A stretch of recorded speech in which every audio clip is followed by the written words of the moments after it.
acabamos de ver la ley de la utilidad marginal, ¿recuerdan? Que es la ley que explica el valor de los bienes económicos.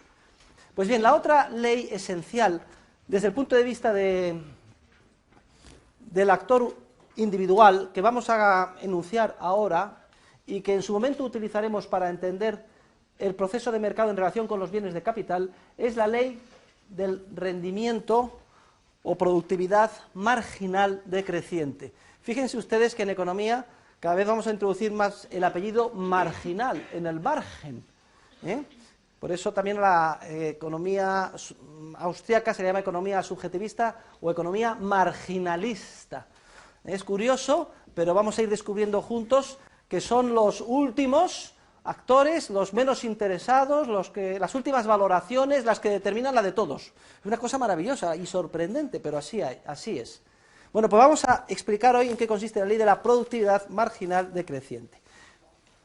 Que hay proporciones óptimas de factores de producción o bienes económicos de orden superior cara a producir lo que llamábamos bienes económicos de primer orden o bienes de consumo, aquellos que satisfacen directamente necesidades humanas. A mí no me gusta utilizar gráficos y de hecho explico la economía sin utilizar gráficos, pero a lo largo del curso de vez en cuando utilizo alguno y hoy va a ser una excepción. Vamos a utilizar un gráfico y vamos a explicar la ley del rendimiento o de la productividad marginal decreciente en términos de dos factores de producción. Como la ley lo que dice es que hay combinaciones óptimas de factores de producción cara a producir un bien de consumo, vamos a suponer que existen dos factores de producción. A uno le vamos a llamar el factor de producción A y a otro le vamos a llamar el factor de producción B. Y solo nos referimos a dos por simplificar, por hacer más sencilla la presentación. Para que ustedes visualicen, el factor de producción A puede ser pues un recurso natural, una parcela de tierra, por ejemplo, o un bien de capital. Ya lo estudiaremos más detalle después. Vamos a suponer que es una parcela de tierra.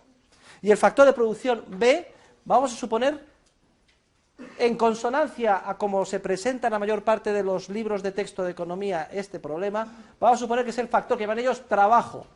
No existe tal cosa como factor trabajo. Esto es una simplificación burda y enormemente engañosa.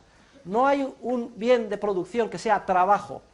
Lo que hay es una constelación casi infinita de diferentes factores de producción que son diferentes tipos de trabajo. Hay trabajadores, yo que sé, especializados en dar clases, hay gerentes, hay másteres en dirección de empresas por Estados Unidos, por el INSEAD, hay mandos intermedios, hay especialistas de primera, de segunda, de tercera en cofaladores, miles y miles de factores de producción, trabajo distintos. Pero bueno, para simplificar, vamos a considerar como si el factor trabajo fuera una cosa homogénea, igual y uniforme.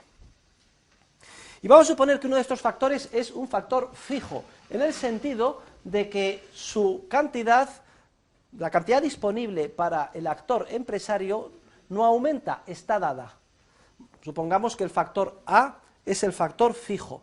Y para que lo visualicemos, vamos a suponer que el factor fijo es una parcela de tierra que va a ser cultivada, por ejemplo, de la extensión de esta clase.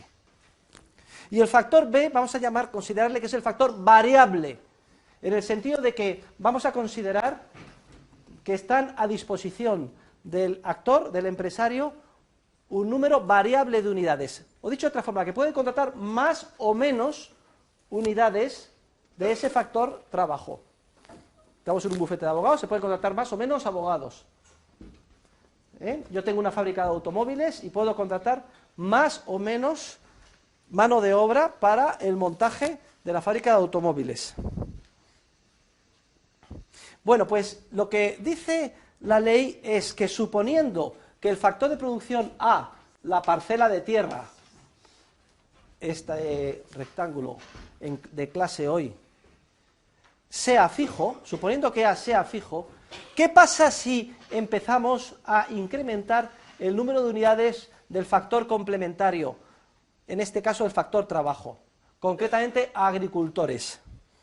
Tenemos la parcela de tierra y decidimos como empresarios contratar una primera unidad del factor variable B de mano de obra, de trabajo, que puede ser un trabajador o una hora de trabajo de agricultor, que empieza a trabajar en esta parcela de tierra. Como es un factor variable, el empresario puede decir, bueno, pues no voy a contratar solo un trabajador, voy a contratar 2 trabajadores. ¿Y por qué solo 2? Vamos, en esta parcela podemos trabajar incluso hasta 3, si es un huerto. ¿Qué pasa con la producción final en forma de bienes de consumo? Supongamos que el proceso productivo va a madurar en forma de patatas, lo que vamos a cultivar es patatas.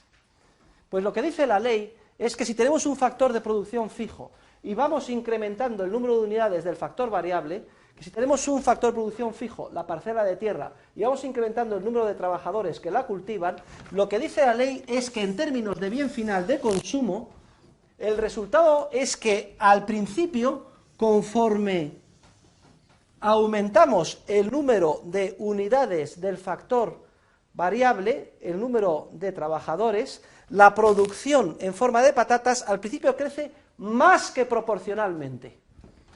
Un solo trabajador en esa parcela pues hace poco, pero ya en cuanto hay 2, resulta que la producción final de patatas más que se duplica. Y si se pone 3, más que se triplica.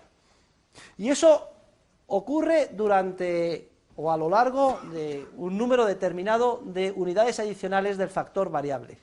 Pero dice la ley que llega un momento en el que utilizar unidades adicionales del factor sí que da lugar a incremento en la producción final de bien de consumo, en nuestro ejemplo de patatas, pero empieza a dar lugar a incrementos ya menos que proporcionales. Esto gráficamente significa que la producción, aunque sigue creciendo, llega un momento en el que empieza a crecer ya menos que proporcionalmente. O expresado de otra forma, que por cada unidad adicional del factor trabajo, del factor variable B, en nuestro ejemplo, se produce cada vez una cantidad adicional inferior de bien de consumo, en nuestro ejemplo de patatas. Y esto es lo que dice la ley. Que en cualquier proceso productivo que ustedes puedan imaginar, suponiendo un factor fijo, el incremento de unidades adicionales del factor variable siempre llega a un momento en el que la productividad adicional en forma de bien final del consumo empieza a crecer menos.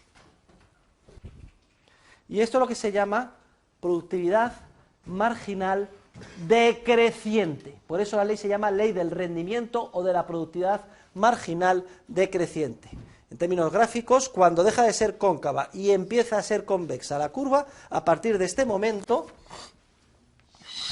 de este número de unidades del factor variable, la productividad crece, pero empieza a crecer ya menos que proporcionalmente. Es más, incluso cabría concebir, imagínense que la parcela es como esta y que ya vamos por el trabajador número 50. Empezamos a meter aquí trabajadores y ya nos molestamos unos con otros y metemos 100. Oiga, si aquí no cabemos 100. Cabría concebir que incluso la producción final de patatas se resintiera, empezara incluso a disminuir si seguimos metiendo gente.